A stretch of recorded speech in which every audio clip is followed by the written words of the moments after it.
Hapa kuna watu wanadhani ukiwa CCM ni kama vile uko kwenye chama kinachoweza kukupeleka motoni kwa kuwa tu uko CCM. Na ukiwa chama kile kingine wanadhani ni kama vile wanaweza kwenda peponi kwa sababu wako kwenye chama hicho.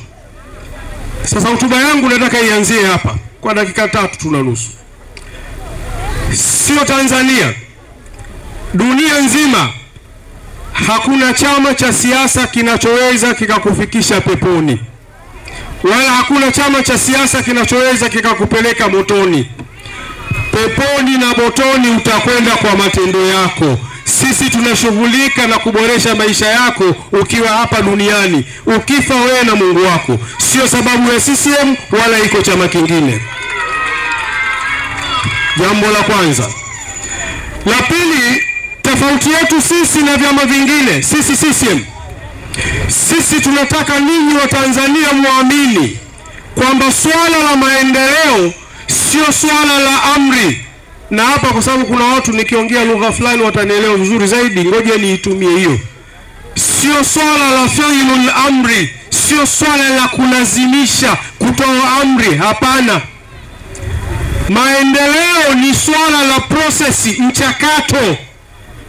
Usikudanganyeni kwamba wakija wakapata kuongoza nchi basi wanaweza wakaenda maendeleo kwa pamoja ile kusema kun fayakun. Haiwezekani. Lazima upite kwenye utaratibu, kwenye mchakato. Na mchakato mzuri unaelezwa na Chama cha Mapinduzi namna ya kufikia maendeleo, sio vyama vya upinzani. Sasa kitabu nilipata pamoja na mambo mazuri yalielezwa na mkuu wa mkoa hapa. Mbunge wenu Kuchauka amesema, Bobali ameleta baadhi ya takwimu. Lakini wako watu ni kama vile hawaoni ama hawasikii. Sasa sifahamu kwa utaratibu gani, kwa sababu moja. Mtu unapokuwa na shida, kanuni ya maisha inakutaka umfuate mtu mwenye uwezo wa kutatua hiyo shida. Sio umfuate mtu ambaye hana uwezo. Nataka nirudie tena. Unapokuwa umepata tabu ndani kwako, huna sukari, huna chumvi, mtoto hana ada, hana nini, lazima macho yako yatazame katika majirani zako. Ni nani anayeweza akatatua tatizo hilo? Bila shaka utaenda kumfuata anayeweza kutatua tatizo hilo. Na kwa vyama hivi tulivyonavyo Tanzania, chama kinachoweza kutatua matatizo ya Tanzania ni Chama cha Mapinduzi, si chama kingine chochote. Mtakuwa mnafanya makosa sana.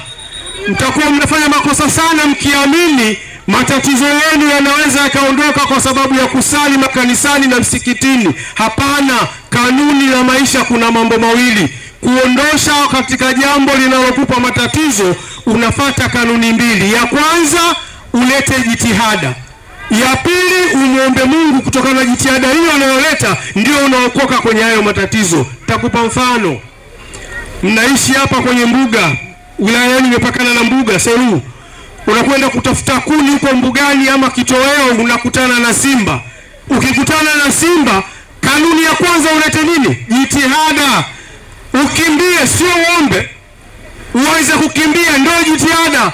Halafu kinachofuata sasa, kama una maneno ya Biblia utayakumbuka. Kama una Yasini kichwani ndio itakuja.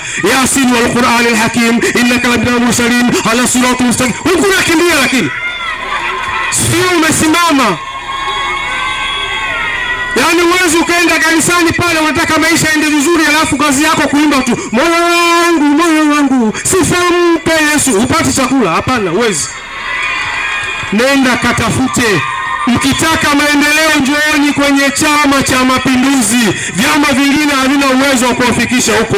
Mteni kapigeni kura, kiungeni mkono Chama cha Mapinduzi chini ya Daktari Samia Suluhu Hassan tuweze kuendeleza pale tulipoishia. Na ushukuru sana kwa kunisikiliza. Mkuu wa chuo cha Kilimanjaro Institute of Technology and Management kilichopo Mwenge, Dar es Salaam na chenye ithibati na usajili wa NACTVET namba REG/ANE/029 anapenda kuwatangazia ofa maalum wahitimu wote wa kidato cha 4 2024 kwa kozi mbalimbali zikiwemo computer application, ICT for beginners, CCTV camera, kamera, video production, graphics design pamoja na sales and marketing. Kozi hizi zitaanza tarehe 2 mwezi wa 12 kwa awamu ya kwanza na tarehe 6 mwezi wa kwanza 2025 kwa awamu ya pili. Pia muhula mpya wa masomo kwa kozi za IT, hotel management na front office utaanza tarehe 8 January 2025. Kwa maelezo zaidi piga simu namba 0766348652 au 0717816034. KITM, elimu na ujuzi kwa maendeleo ya uchumi.